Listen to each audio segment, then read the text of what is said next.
Bismillahirrahmanirrahim. Alhamdulillah sudah masuk hari ke-20 nih, pagi Ramadan 20.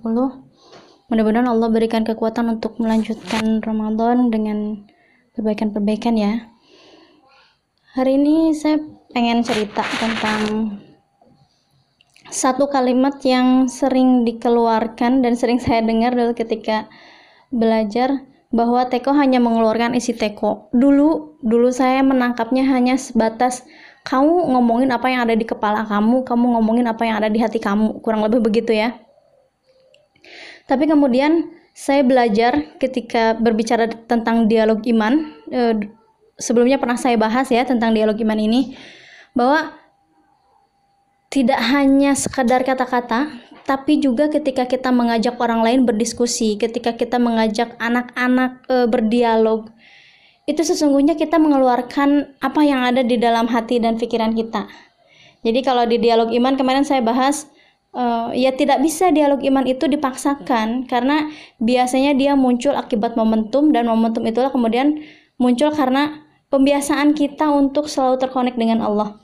Nah begitulah ketika berdialog iman pun, atau ketika berdiskusi dan lain-lain pun, yang muncul adalah isi hati kita, isi pikiran kita. Jadi misalkan ketika isi hati kita adalah tentang kebaikan-kebaikan, maka dialog-dialog yang muncul pun akan seperti itu. Tidak hanya kata-kata, tapi juga ketika mengajak anak berpikir, ketika mengajak orang lain berpikir, ketika mengajak orang lain merenungkan sesuatu itu ya berdasarkan apa yang ada dalam hati dan pikiran kita.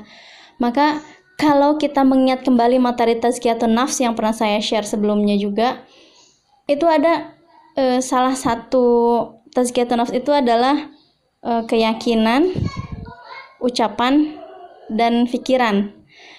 Maka tiga hal ini harus selalu terus dilatih supaya tetap bersih, supaya tetap terkoneksi dengan Allah, supaya tetap isinya baik, sehingga yang keluar dari teko ini adalah sesuatu yang baik.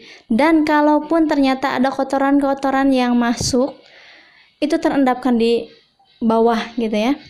Wallahu a'lam.